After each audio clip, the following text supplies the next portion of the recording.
Então, agora para o segundo caso. No segundo caso, nós temos agora uma esfera não condutora, ou seja, uma esfera isolante, com uma densidade volumétrica de carga que, na verdade, ele tem uma carga que, e essa densidade volumétrica de carga vai ser um ρ, então ele tem uma carga que ela está distribuída uniformemente dentro da esfera de raio R. Então a situação é um pouco diferente da anterior, porque agora é uma placa ou uma esfera não condutora, isolante, e a carga ela está distribuída uniformemente sobre toda o volume da esfera. Então nós temos um raio R, e aqui nós temos de novo um raio genérico Rzinho. E esse Rzinho, então, a gente queria como se fosse calcular o campo elétrico num ponto P, que pode ser no interior da esfera ou fora da esfera. A primeira coisa que nós temos que calcular aqui, ó, é justamente que vai existir uma densidade volumétrica de carga, ρ, que ela é definida pela carga dividida pelo volume total. Esse volume total aqui, ó, vai ser 4/3 de πr, Rzão ao quadrado. Então aqui, ó, nós começamos com essa situação. Ou seja, na situação A, o raio for menor do que o Rzinho, for menor do que o raio, então nós definimos aqui uma esfera, e a essa esfera pequena de raio Rzinho, a gente define que existe uma carga Q'. E aí, naturalmente, a gente vai querer calcular o campo elétrico criado por essa carga Q'. Se no caso de uma esfera condutora nós não tínhamos carga aqui dentro, agora nós temos. Então, como é que a gente calcula essa carga? É uma relação, então, dentro da esfera, de esfera de raio R, então está nos dizendo que existe uma carga Q'. Como é que a gente calcula?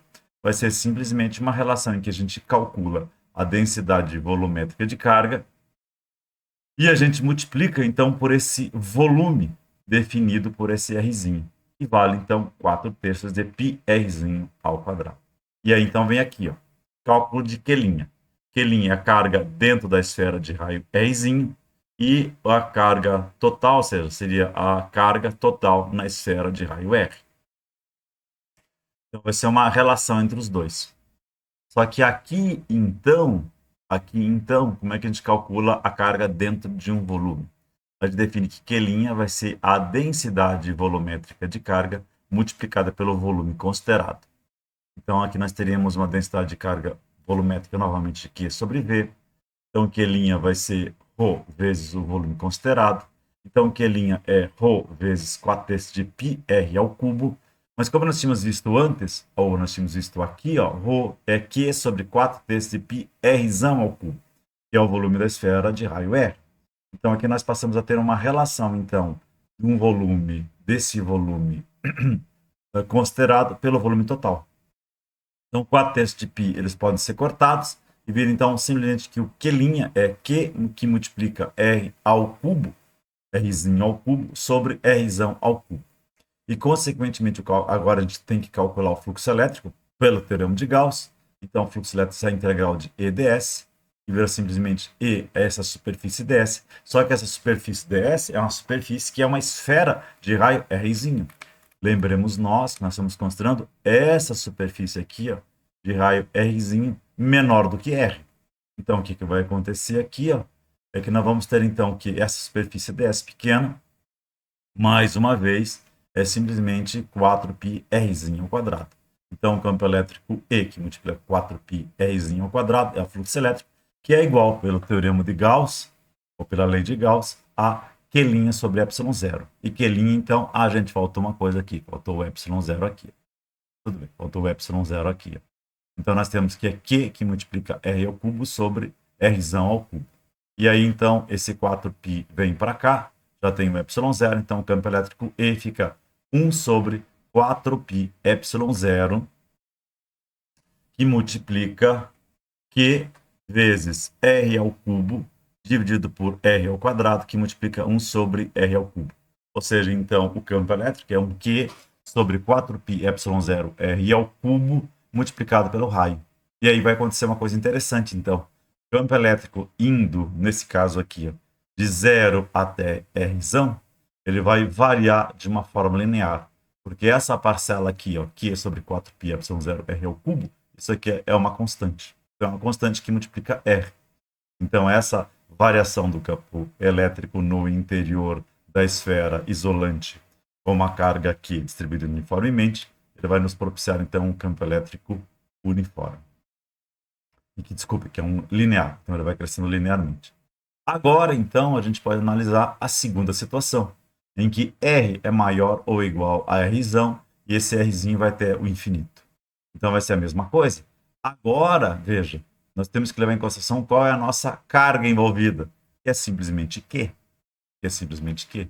Ou seja, você poderia vir aqui, por exemplo, nesse caso aqui, ó, e considera que a carga existe até o Rzão. Então, Rzão ao cubo sobre Rzão ao cubo, cortam os dois, então a carga envolvida é simplesmente Q. Então, essa equação está correta.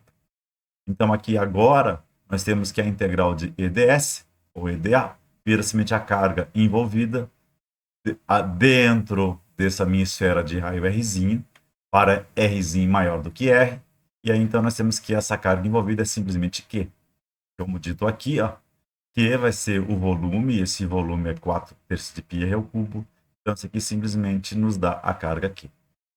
E aí, então, como veja bem, aqui foi feito exatamente isso. Eu sei a carga por causa dessa relação da densidade volumétrica, que é 4/3 de πr ao cubo, multiplicado pelo volume que foi considerado, que é 4/3 de πrzão ao cubo também. Então, esse corta com esse, então só sobra a carga aqui. Novamente, pela lei de Gauss, então nós temos que o fluxo elétrico é igual à carga envolvida sobre ε0. Então, esse E, que é uma constante, não esqueçamos nós que o E e o vetor ds, ambos são colineares e de mesmo sentido. Nós já falamos isso algumas vezes, estamos falando novamente. Então, o campo elétrico E, por ser uma constante, ele sai para fora. Por quê? Porque é uma distância R do meu centro, o campo elétrico E é constante. Então, por uma questão até de simetria. Há uma distância R da minha carga, desde que a minha carga seja uma carga esférica, evidentemente, ou uma carga pontual, o meu campo elétrico E é constante. Então, o que vai acontecer aqui, ó, que E vezes, que é uma superfície gaussiana, então nós temos com uma superfície gaussiana, E integral de ds, que vai nos dar 4πrzinho ao quadrado, vai nos dar, então, superfície de uma esfera de raio R, vai nos dar Q sobre ε0. Então, E, que multiplica 4πr ao quadrado, Rzinho ao quadrado, é igual a essa carga total sobre ε0. Então, o campo elétrico em módulo, ele fica 1 sobre 4πε0, Qzão sobre R ao quadrado. Então, essa é a expressão do campo elétrico que nós já conhecemos, que vale para uma carga pontual, mas que também vale para uma carga esférica, ou valeria também se fosse simplesmente uma esfera condutora, como nós já vimos no exercício anterior. Então, aqui nós paramos a gravação.